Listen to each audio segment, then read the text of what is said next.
Assalamualaikum warahmatullahi wabarakatuh. Waalaikumsalam. Selamat pagi. Pagi.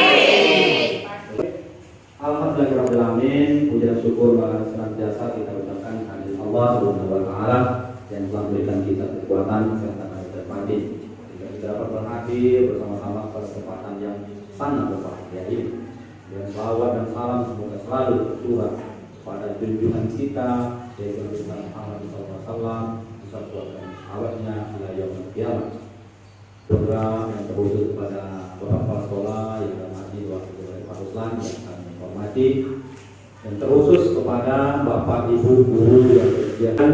Selamat Hari Guru. Mudah-mudahan kita tetap konsisten, ikhlas melaksanakan tugas, menerima takdir kita sebagai agen perubahan ke depan. Hari ini dan seterusnya. Dalam kopi itu ada kopi, kemudian ada gula dan ada rasa.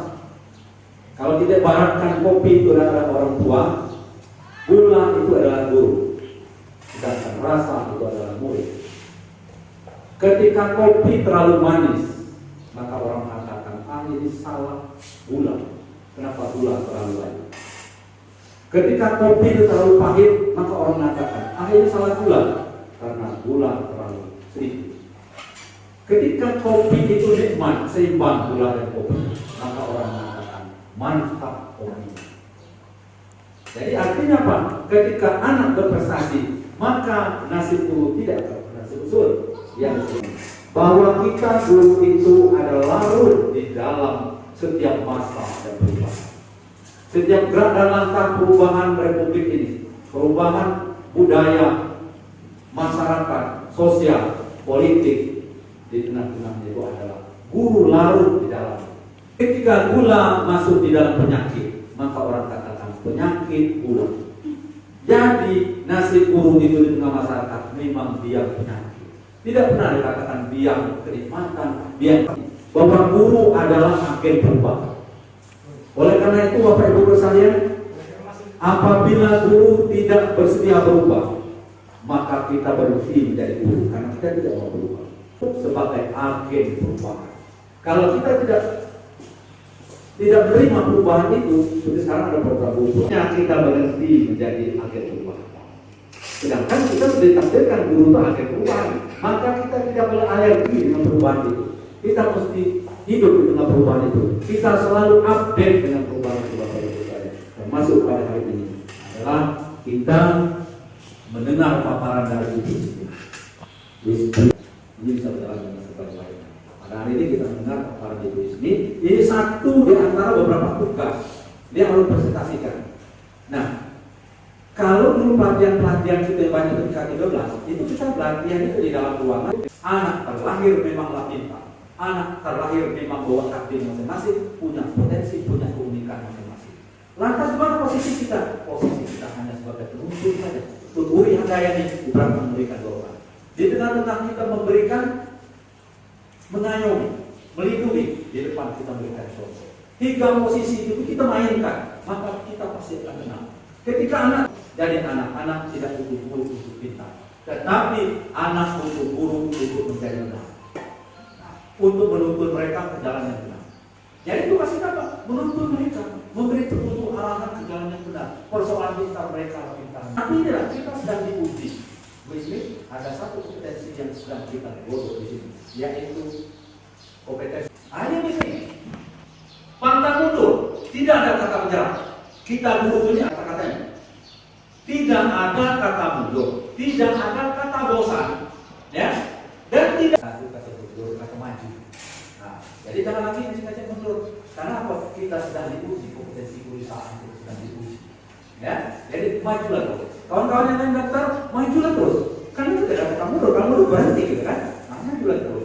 Tetapi dalam maju itu kan, alhamdulillah mudah. Nah, pada kesempatan ini Bapak Ibu, nanti kita mendengar paparan materi nanti kita dengarkan sama-sama Ibu ini harus diterapkan di semua tujuan ini budaya positif sekolah ini, karena ini ada penting untuk sekolah. Nah, itu ya.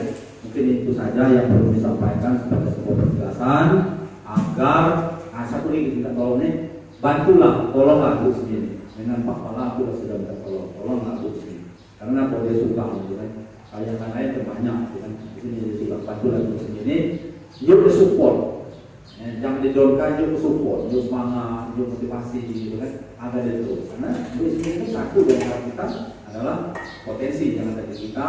Wassalamualaikum warahmatullahi wabarakatuh.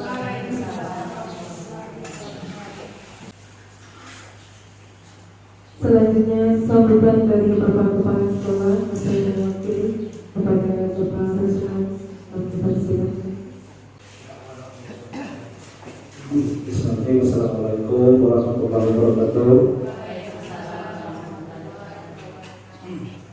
Yang sama-sama kita hormati Bapak Sukman dalam hal ini selaku pengajar praktik debat, yaitu membina Ibu Ismi dalam ini selaku calon guru. Bapak Ibu, sebelum saya lanjut, sebelumnya saya sampaikan bahwa Bapak sekolah ini belum bisa hadir. Ibu Bapak Sukman dikarenakan ada halangan. Pertama-tama kita panjatkan puji syukur kepada Allah Subhanahu wa Ta'ala, di mana pada pagi hari berbahagia ini kita bisa berkumpul mengenangkan kita di yang lahir Nabi besar Muhammad SAW beserta keluarga, sahabat dan seluruh umatnya. Allahumma shalli. Pak Sukman, Ibu Ismi, dan bapak-bapak, ibu-ibu yang saya hormati, dalam hal ini selaku mewakili sekolah, pertama kami mengucapkan terima kasih banyak kepada Ibu Ismi dan Pak Sukman yang telah hadir dalam rangka melaksanakan kegiatan penimbasan budaya positif. Ini merupakan salah satu tugas dari kegiatan calon guru putra yang memang bagus terus terang bilang. Insyaallah nanti dengan kegiatan ini akan menstimulus atau memancing guru-guru yang lain untuk mengikuti jejak dari Pak Sukman dan juga Ibu Ismi. Bapak Ibu yang saya hormati, dalam hal ini tidak banyak yang perlu saya sampaikan, ya. Kemudian yang perlu saya sampaikan juga kepada Ibu Ismi, silakan nanti sampaikan. Insya Allah kita juga akan mendengar dan belajar. Insya Allah juga nanti akan ada yang mengikuti jejak. Kemudian dengan kita semua Bapak Ibu sekalian, marilah sama-sama kita ikuti kegiatan ini dengan seksama. Kira-kira yang perlu diambil silakan kita ambil dari data. Insya Allah nanti untuk kebaikan kita sebagai pengajar dan pendidik. Mungkin itu yang perlu kami sampaikan. Ya, lebih kurang mohon maaf. Saya akhiri. Wassalamualaikum warahmatullahi wabarakatuh. Selanjutnya, pembahasan budaya positif disampaikan oleh calon guru perguruan angkatan 6 Kabupaten Bengkulu Selatan oleh Ibu Ismi Apriyanti MPD. Kepada Ibu kami persilahkan. Dan itu pasti ada di dalam kelas. Seterusnya, nah ini contoh keyakinan kelas yang saya buat yang sudah ada, itu di kelas 10.2 itu jaga harga diri, kenyamanan di kelas, dan kebersihan kelas. Dan itu saya selalu ingatkan, terutama di kelas-kelas yang saya sudah masuk, itu salah satu contohnya. Jadi kalimatnya nggak usah terlalu panjang, mudah, singkat, dan mudah diingat oleh siswa kita. Ini yang berikutnya, segitiga restitusi. Nah, ini kita sebagai guru, supaya kita tidak selalu menyalahkan siswa, kita harus mempelajari segitiga restitusi. Itu ada 3. Itu menstabilitaskan identitas. Yang pertama, yang segitiga yang paling bawah. Bagian dasar dari segitiga beliau untuk mengubah identitas anak dari orang yang gagal karena melakukan kesalahan menjadi orang yang sukses. Jadi yang pertama kita itu menstabilitaskan anak dari anak yang gagal menjadi anak yang sukses. Nah, di sini ada beberapa pertanyaannya. Di situ ada, tidak ada manusia yang sempurna. Jadi itu kita menstabilitaskan anak supaya anak tadi yang gagal tidak langsung down ya, karena kita membuat pertanyaan seperti itu. Tapi kalau kamu gagal langsung kamu ini langsung dia down. Jadi dia kapan dia akan berpikir untuk sukses. Yang berikutnya, validasi tindakan yang salah. Jadi setelah kita tanyakan tadi, identitas sudah tahu, jadi kita validasi apa yang salah bagi anak itu. Menurut teori kontrol, semua tindakan manusia, baik atau buruk, pasti memiliki maksud atau tujuan tertentu. Seseorang guru memahami teori kontrol pasti akan mengubah pandangannya dari teori stimulus, respon, mungkin secara berpikir proaktif yang mengenali tujuan setiap tindakan. Kita mungkin tidak suka sikap seorang anak yang terus-menerus merengek, tapi bila sikap itu mendapat perhatian kita, maka itu telah mempengaruhi kebutuhan anak tersebut. Jadi di sini kita memvalidasi tindakan. Jadi kalau anak yang dalam merengek-rengek itu kita tanyakan dulu tadi. Kalimat itu, padahal kamu bisa melakukan yang lebih buruk. Jadi mengajukan pertanyaan seperti itu. Atau kamu pasti punya alasan mengapa melakukan hal itu. Memvalidasi kesalahan anak. Yang ketiga, menanyakan keyakinan kelas. Nah, di sini mestinya sekolah sudah membuat keyakinan kelas di sekolah, bukan lagi di kelas, sehingga nanti seluruh anak tahu. Tapi untuk menanyakan keyakinan kelas ini saya sudah buat, terutama di kelas-kelas saya. Nah, di sini pertanyaannya masih tentang berdasarkan teori tadi. Jadi apa yang kita percayai sebagai kelas atau keluarga? Sebuah pertanyaan yang menanyakan tentang keyakinan kelas. Kalau saya tadi, kalau kelas kotor, apakah yakin Anda nyaman untuk belajar? Nah, itu salah satu pertanyaan. Sehingga anak itu tidak ada merasa disalahkan. Terima kasih. Itu saja penyampaian singkat dari saya berbagi, mungkin tidak sempurna, karena itulah yang ada dari saya. Yang lebih sempurna mungkin itu dari Tuhan. Yang saya pelajari selama mengikuti CKP ini akan benar-benar untuk pemimpinnya walaupun satu pertanyaan. Saya akhiri. Assalamualaikum warahmatullahi wabarakatuh. Oke, Bapak Ibu yang ingin bertanya silahkan. Ya banyak. Barangkali secara sekilas agak terlalu pribadi. Tapi pada intinya kurikulum Merdeka adalah sasarannya kenyamanan anak dalam belajar.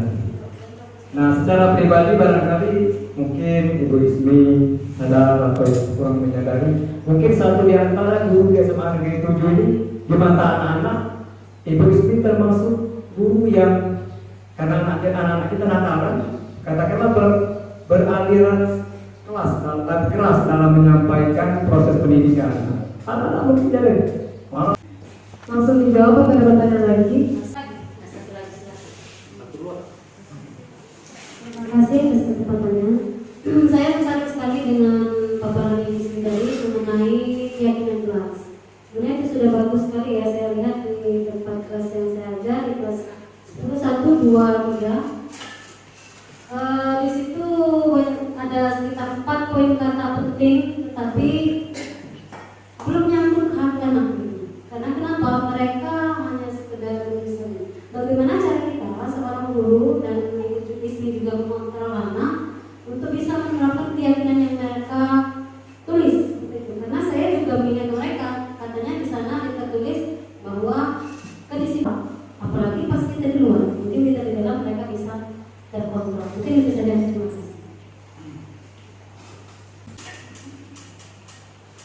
Terima kasih atas pertanyaannya Pak Basan dengan Ibu Astika. Saya akan mencoba menjawab terutama keduanya. Yang pertama yang Pak Basan, Pak sekarang itu mengontrol diri. Tapi ya saya rasakan memang saya tetap belum bisa secara maksimal. Tapi saya sudah sangat berusaha. Sekarang saya pun memotong rambut baru untuk kali ini. Nah, biasanya anak-anak itu kan lari lagi. Nah ada yang sebagian anak ada yang memang melakukan sebagian. Tapi itu tadi karena kita ini kan aliran keras.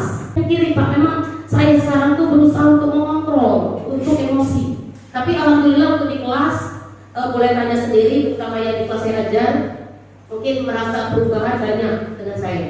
Tapi kalau di secara umum, karena kita ini hanya saya sendiri, jadi mungkin belum nampak. Tapi kalau di kelas yang saya selalu berusaha untuk tidak mengeluarkan kata-kata, dan saya itu sudah merasa berdosa. Yang lahir kan kita akui ada kodrat alam, kodrat zaman, dan anak itu yang kodrat ini kodratnya sudah dimiliki mulai dari lingkungan di rumah, lingkungannya itu, pendidikannya itu. Nah, sehingga walaupun sudah berusaha, ya waktu masih ada. Tapi alhamdulillah walaupun ada mungkin ya tadi karena mereka belum yakin bahwa itu dengan memasukkan baju ke dalam mereka ganteng, sehingga masih tetap mereka lebih ganteng bajunya dikeluarkan. Dan saya yakin nanti guru-guru akan mengikuti sepertinya penampilan teknik seperti Pak atau Pak Gus cocing apa itu. Nah, jadi kalau ada anak itu, nah sudah rapi ke Anda, nah sudah ganteng ke Anda dengan kalimat itu. Tapi kadang-kadang anak kita ini tidak paham dengan kalimat itu, masih tetap mau ke tempat bahasa tadi. Yang punya kita juga yang lain tidak bosan-bosannya mari kita kembangkan budaya apa hasilnya. Tapi kalau kita bersama-sama mau berubah paradigma, mau merubah kebiasaan kita selama ini, mudah-mudahan kita lebih baik. Itu saja penyampaian dari saya. Kalau ada tambahan dari Bapak Sukman. Baik, beberapa hal yang perlu saya sampaikan. Pertama, posisi kontrol perlu pahami. Posisi kontrol itu tidak terpisah secara parsial, tetapi itu menjadi satu kesatuan ini. Ya, pahami. Jadi bahasa kita ini 5 posisi itu kita pilih. Ya, boleh marahi, nah inilah. Nah, tapi diselesaikan. Jangan sampai marah. Udah. Tapi mana bapak bilang bapak, kamu lebih anak bapak. Sebayang anak bapak di rumah. Bila perlu dikemantau. Berarti pada posisi itu berada pada posisi pembuat rasa bersalah. Jadi anak merasa bersalah nanti. Tapi kita tidak boleh berhenti pada posisi itu karena posisi dia bagus. Kita nanti lebih sebagai teman. Teman, baca, berubah. Nah, kalau kita KKN itu teman. Nah, ketika kita nanya KKN, berarti kita sudah mantau. Nah, amun nilai kita misalnya posisi badan itu pandangan mata. Jadi dia harus kata-kata. Pandangan mata kita menunjukkan bahwa kita penuh keyakinan. Nah, Bapak yakin? Kalau Bapak yakin? Akhirnya buat lagi kita angkat, ya kan? Dia angkat posisi. Berarti itu tuh posisi manajer. Berarti berakhir di sini. Kita mulai di posisi malam, berakhir di posisi manajer. Pada kesempatan yang sama 5 posisi kita mainkan. Nah gitu. Jadi kalau tadi aku koreksi dikit ya. Posisi manajer transformasi artinya perpindahan. Form artinya bentuk, perpindahan bentuk. Perpindahan bentuk dari mana ke mana? Dari tidak baik menjadi baik. Dari pribadi. Tetapi ketika kita menjadi guru, kita harus bertransformasi. Pindah peran menjadi seorang guru. Yang hadir di sini bukan pribadi saya Sukman, tapi yang hadir di sini adalah guru. Maka guru perannya ini apa peran guru? Menuntun, mengayomi, memimpin. 3 di rumah sendiri kita di rumah itu sebagai pribadi sebagai guru. Kalau anak-anak kita ingin tumbuh baik, jadilah guru di rumah. Maka kita ketika anak kita ingin salah, maka mainkan peran itu sebagai seorang guru. Oh di sekolah mana? Ketika kita mesti jadi pemarah, jadi teman, jadi pembuat rasa bersalah, ya kan? Jadi manajer, jadi uli. Nah selama ini sebenarnya kita mainkan gitu, karena kita mainkan. Apa ya? Kayak kelas lawannya adalah aturan. Kita tidak pakai aturan, yang kita mainkan keyakinan. Karena aturan adalah hukuman. Dan kalau aturan itu bisa masuk dalamnya melalui nilai-nilai dia. Kami yakin dah kalau sampai rapi itu alam sakit bu, nah, kan gitu kan? Yakin Pak. Kamu percaya nggak kalau orangnya disiplin itu bisa berhasil? Kan? Dia berhasil. Jadi kita ajak dialog, itu coaching loh. Coaching ya dari awal sampai akhir, coaching lah itu kan. Ketika kita, ya, coaching setiap dengan anak-anak dipanggil, di coaching gitu kan. Nah, begitu. Jadi setiap anak coaching, cari coaching guru, coaching anak-anak dipanggil karena di kelas di kadang coaching individu. Itu adalah sebuah strategi menyelesaikan masalah dengan cara anak sendiri menyelesaikan masalahnya, guru hanya menuntun. Nah, kalau guru hanya menuntun, penyelesaiannya anak menyelesaikannya. Kalau anak itu menyelesaikan masalahnya, insya Allah mudah-mudahan anak itu ingat. Baca pemantauan, terus makanan, baca mulai. Kikiro pagi baca buku, bisa. Kata dia kan, bisa. Makanan, selesai. Pagi punya lagi, kalau mau lagi, ya kemana? Mulai ya kan, terus lagi. Maka kembali lagi semua itu tadi. Tidak ada kata bosan, tanam sekali kan, terus. Dan itu kata Bu Sumi, kata kuncinya adalah kolaborasi. Pelajaran PSE apa? Bukan secara serentak kebijakan pimpinan sekolah. Maka di sekolah itu mesti ada sebuah sistem. Nah, tapi itu harus kita lakukan. Ini kan kita.